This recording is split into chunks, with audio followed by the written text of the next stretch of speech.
Hello again and welcome back to English Today. This is DVD 21 and the fourth DVD in your advanced level. And in this DVD, we'll start again with another 2 episodes of our story, That's Life. And then after that, in our special TV programs, our music expert will be talking about the Royal Opera House in London. And then our travel expert will be looking into volunteer holidays. Then, in the grammar section, we will look at ways of expressing your likes and dislikes. And we'll also study different ways of expressing feelings of regret. All right? So enjoy your viewing.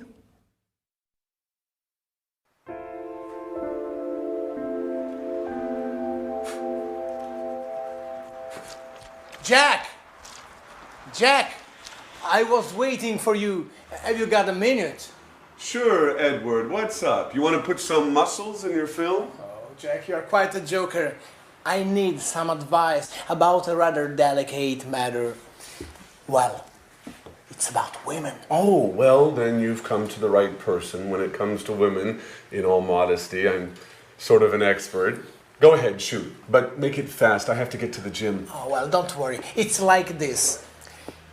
If a woman lets you mysteriously know that she's keen on you, and if you didn't expect it, but then you find that you don't mind the gesture, in fact, because of this, you find that you are becoming fond of her. And if she acts as if nothing has happened... Whoa, Edward. What are you getting at? I don't understand it. Is this a new idea for a film? Because if it is, you should think about rewriting this script. It seems very convoluted to me. Jack, stop joking. It's a serious matter. I just don't know how to behave. I can't stand this situation. Well, okay. Let's take this from the top. So, a woman goes for you. However, she doesn't do it openly. But then she pretends as if nothing has happened. And, as far as I can tell, you don't dislike the idea. Have I got it? Exactly. What should I do? Well, the fact, her behavior leads me to believe that she's fond of games. So, use that. Play the mysterious man. And then surprise her with something special. You know, like take her out to dinner, or write her a poem, or send her some red roses. Women really go for that kind of thing. Really? I got an idea. I'd really like to meet this mysterious woman. What she sees in him is beyond me.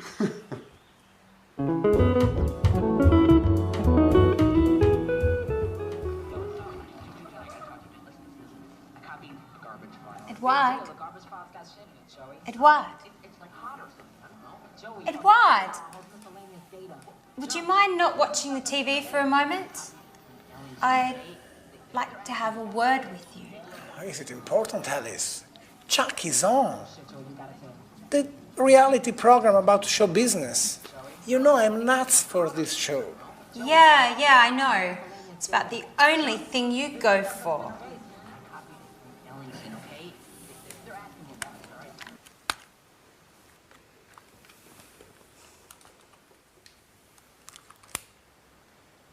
What's up, Alice?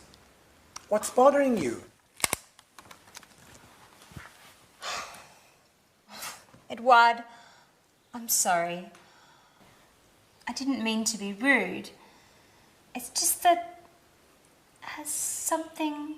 What? I mean... anything particular happened recently? Oh, well, if I have to tell you the truth, yes. Great! So, what? So what are you getting at? Well, what did you think about it? Were you pleased by it? Oh, yes, very much, but why we are talking about such embarrassing things? Well, I think you should talk about it, Edward. Once and for all. You think you know me. I'm not good with words. Well then, get into action. I think you've already waited long enough. Maybe you're right. I'm a klutz, aren't I, Alice? Well, yes, but you can fix it. I'll surprise you. By the way, Alice, have you decided what are you going to wear for our date yet? Oh, our date? Are you serious, Edward? Sure, our date with Mr. Martin, the television producer. That date? Have you forgotten? No, don't worry. I haven't forgotten about it.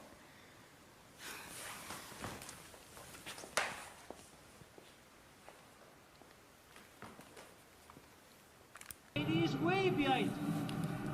No one jumps for the ball, no one calls for the ball. Carney's slightly out of position, just snaps the ball and scores.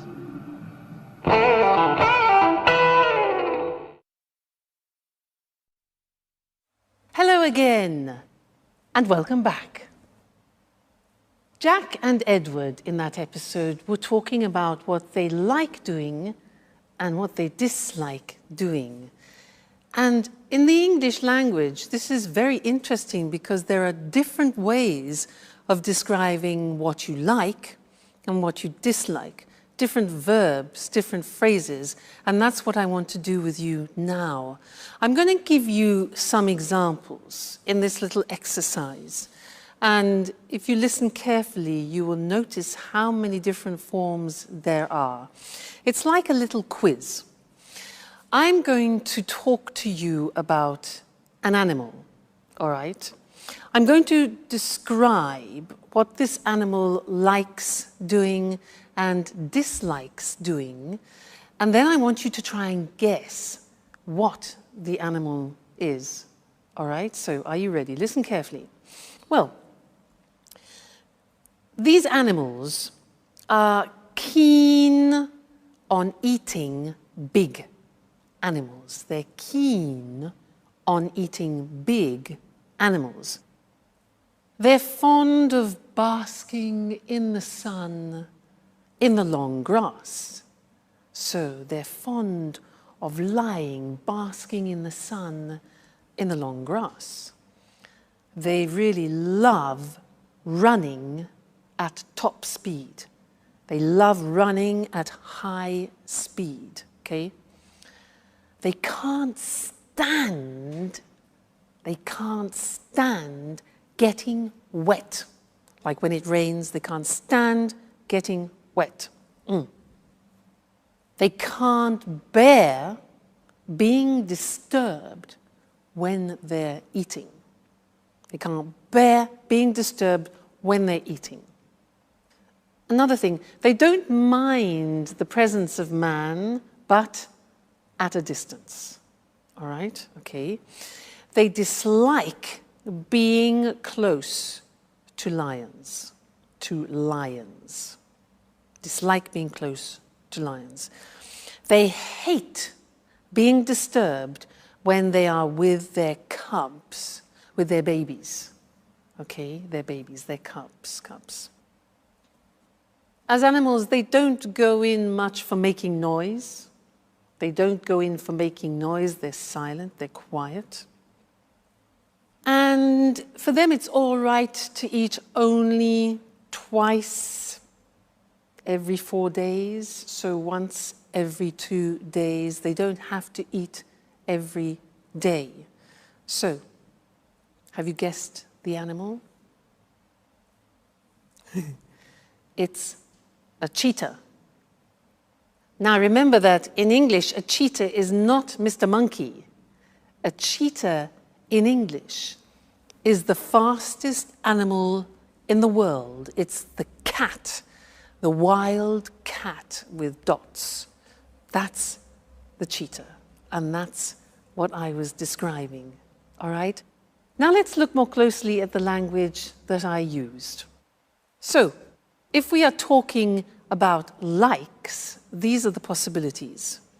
You can use the verb to be keen on. Now notice that these verbs are followed by the gerund form because we have a preposition. So, I'm keen on skiing. Keen on plus gerund means I'm enthusiastic about it. I'm fond of learning English. Same meaning, okay? It means I like it very much. Keen on, fond of, plus gerund. You can have the negative too. I'm not so fond of going to the cinema alone, for example. Now, what about negative? I can't stand is the same as I hate. Very, very common use, this. I can't stand getting up early in the morning. Gerund. I can't stand getting up early in the morning. We also say, I can't bear. Look at the pronunciation. I can't bear. All right? Getting up early in the morning. I can't bear drinking beer, for example. You can say, I really love doing something. I really love playing tennis. Now, you can say, I don't mind doing something. Now, I don't mind means I don't particularly like it. I don't particularly dislike it. So it's okay, it's nothing special for me. So I don't mind playing tennis, but it's not my favorite sport. All right? We also have the verb dislike. I dislike playing tennis. All right, so see how many they are. It's really interesting. Another one which is much less known, but we use it quite a lot, is to go in for. Listen to this. I don't go in for watching documentaries. I don't go in for playing tennis. Again, which means I'm not interested in it. All right? Another thing is, well, it's all right. Again, this is non-committal. It's all right playing tennis, but it's not my favorite sport. All right? And then something similar to all right is it's okay. Well, it's okay eating rice, but I'm not really very enthusiastic about it. So you see how many different examples we have to describe like and dislike in English. And again, these are things that we use every day, so you need to practice them often. So it's okay learning English, and you are excellent at doing it, and I like seeing your progress. Okay, great. Well, that's this lesson, and we'll see you again in the next one. All right, bye for now.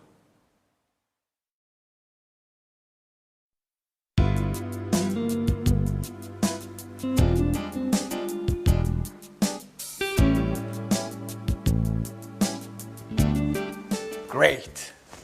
This spot should work well. Maybe here would be better. And I'll put the card here, next to this. Let's give it a quick once over again.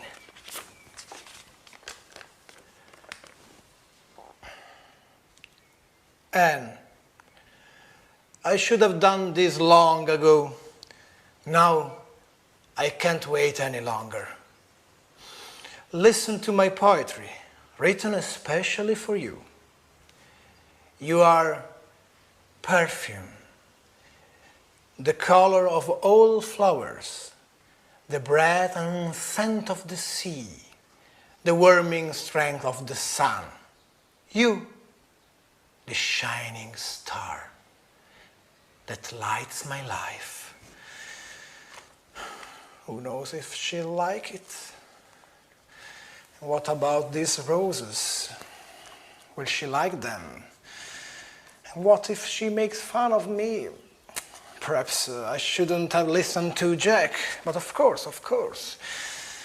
It makes no sense to go on as if nothing has happened. Somebody has to take the first step. I'll await you tomorrow night here in the living room. When everyone is asleep, we'll be able to be alone. Finally, alone. Okay, that is done. There's nothing more to do now but wait. Anne will be home soon. Thank God Alice won't be here at least for 2 hours. And Jack is at the gym. Yes, I calculate everything perfectly. Now it's time for me to leave as well. I don't want Anne to see me here. Here she is. It's time to go. Excellent. Great, Edward. The moment of truth approaches. Then never call me an amateur again. Right, fine. Bye-bye.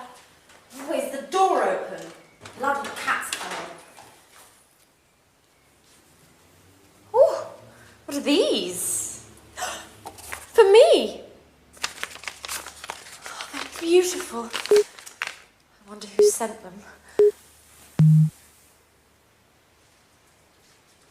Oh, what poetry. Who could have written it?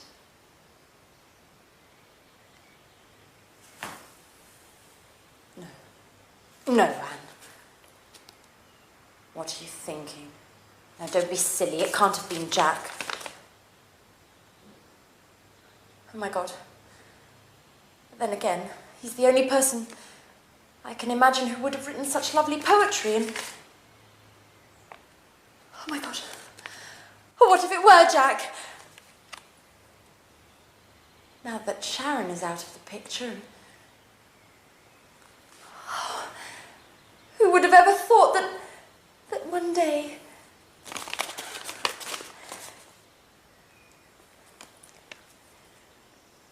Oh, Jack.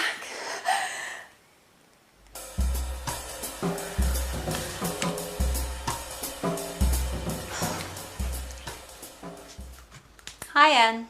Hi, Alice. My, aren't we feeling chirpy today? Yes, we are feeling chirpy. I've just received a mysterious and completely unexpected surprise. So, what is it? What's all the suspense for? Oh, I'm sorry, Alice. I'd like to keep it a secret for the time being. There's something I have to check up on first. But don't worry, I'll tell you soon enough. Now, why don't you tell me, how's it going with Edouard? By the look on your face, I would guess things aren't going very well. You said it. A complete and utter disaster. I should never have written that card. Why? What's the matter? That's the problem. Nothing has happened. Edouard acts as if he'd never read that card. And yet I know he read it. I'm absolutely certain of it. Why are you so sure? Well, he told me in no uncertain terms. I fished around, vaguely, and he admitted that something strange had happened, and he also said that he was very pleased. And then nothing. No words, no actions. At this point, I think he was referring to something else entirely. Or else, I just have to accept the fact that he isn't interested in me. Oh, don't get depressed, Alice. If you want my opinion, I think you should have told him in person. Face-to-face is always better than playing games. At any rate, you've still got time. Why don't you sit down and have an earnest word with him? No way! To be embarrassed further? Anyway, there's something fishy about this whole story. Either Edward is acting like a complete fool, or else he hasn't truly understood what I feel for him. Oh, I need some clarity. From now on, I'm going to scrutinize his every move.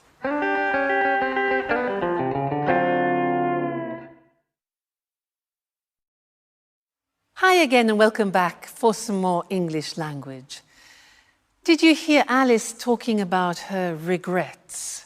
Do you know that regrets? When you do something you wish you hadn't done, that's a regret. Well, there are different ways to express that in the English language. She said, I wish I hadn't written that card. I shouldn't have written that card. That's another possibility. There are, in fact, 3 possibilities in English of expressing regret. And I want to look at those with you. Because they're quite complicated, let's do it together on the screen, all right? Now, the first example is with should. Now, you know should. Should we use, for example, you should rest when you give advice. But if we put it into a past form, we use it to express regret. So the grammatical structure is should plus the infinitive have plus the past participle. So an example is, imagine, it's raining. I haven't got my umbrella and you want to express a regret. So you could say, I should have brought my umbrella. You see, should, infinitive have, plus the past participle, bring, brought, brought. So you say, oh, damn, I should have brought my umbrella with me. So that's one example of expressing regret using should have brought. The second example is with wish. So it's raining and you think, oh, damn, I wish. Now, the grammatical form is I wish I had brought. That is the past perfect. Had is the auxiliary of have in the past, then the past participle. So, I wish I had brought my umbrella with me. So, I should have brought. I wish I had brought. And the last one is very similar to wish. It's if only I had brought my umbrella with me. So there again we have if only followed by the past perfect. If only I had brought my umbrella with me. All right? So 3 forms of expressing regrets. Let's practice. Situation. I've got sunstroke. My face is burning because I've been on the beach all day. Regrets could be, I shouldn't have stayed in the sun so long. Shouldn't have stayed. I wish I hadn't stayed in the sun so long. If only I hadn't stayed.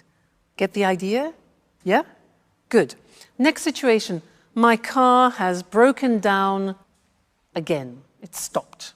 My car's broken down again. Regret. I should have taken it to the mechanics. I should have taken it to the mechanic earlier for a checkup. Or I wish I had taken it. You see, you can use one of the 3 forms, exactly the same meaning, all right? Great. Next one, I'm completely lost. Situation, I am completely lost. Regret. I wish I had brought a map with me. I wish I had brought a map with me. Okay, getting the idea?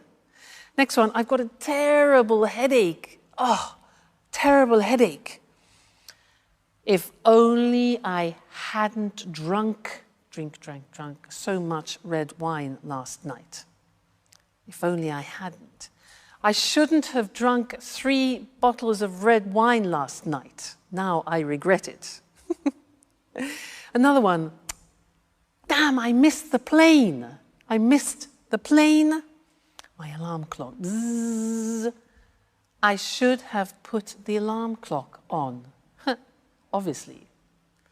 And the last one, my PIN card. I'm trying to get money. I've forgotten my PIN card for my cash dispenser card. I should have memorized it better. If only I had memorized it better.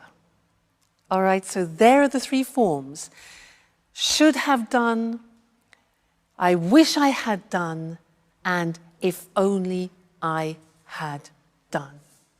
Okay, I'm sure you think, I wish I had been born English. That way I wouldn't have to learn the English language. Well, we're here to help you. So that's the end of this lesson, and see you again very soon. Bye.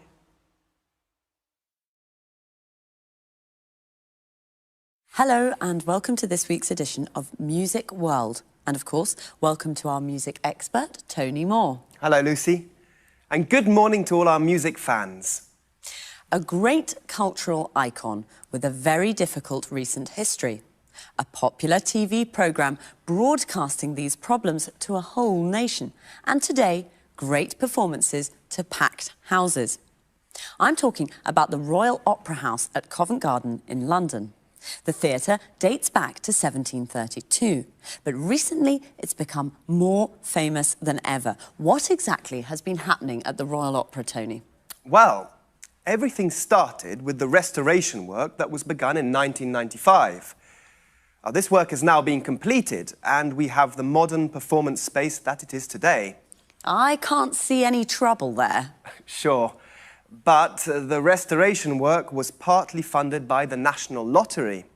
What do you mean, partly funded? How much money came from the lottery? The lottery gave £58.5 million towards the work. Quite a lot of money. Remind me how the lottery works. Lottery tickets cost £1 and are sold all over the country. And there's a big draw once a week. OK, so the Royal Opera House received £58.5 million from the lottery. What happened next? The restoration work was completed in 1999. Tony Blair's Labour government had given the Royal Opera this lottery money on condition that it made opera less elitist in the future by keeping some of its seats reasonably priced for citizens earning an average wage. Did they do that? Yes, but let's not rush things. In 2001, the Royal Opera became even more famous when the BBC filmed a fly-on-the-wall documentary about the day-to-day running of the place. Well, the programme showed a real-life soap opera in action. During this period, the theatre was chaotically managed and was almost out of control. 5 executive directors left in the space of 5 years.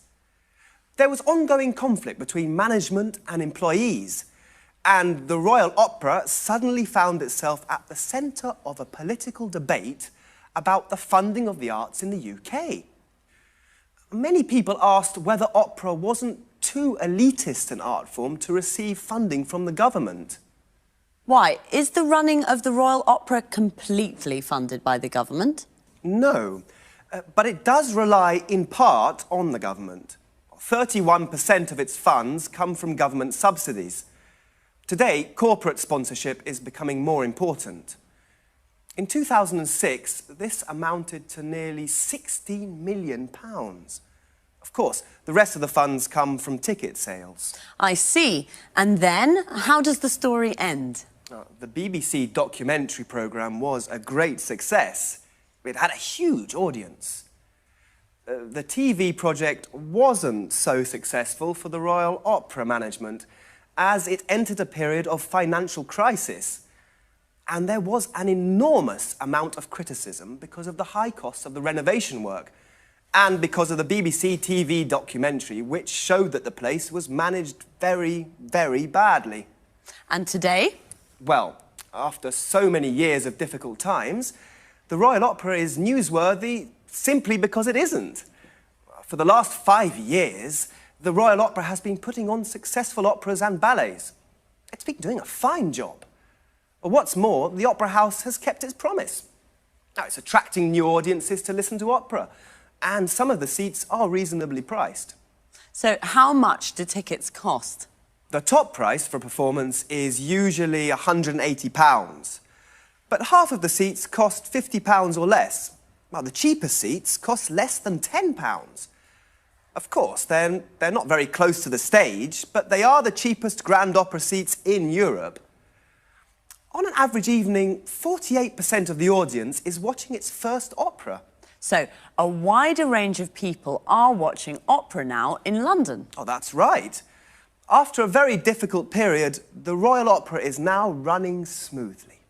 Another soap opera with a happy ending. So, thanks, Tony, and Thanks. goodbye. Goodbye. And goodbye to all our music fans. So, the Royal Opera House, a cultural icon with a difficult history.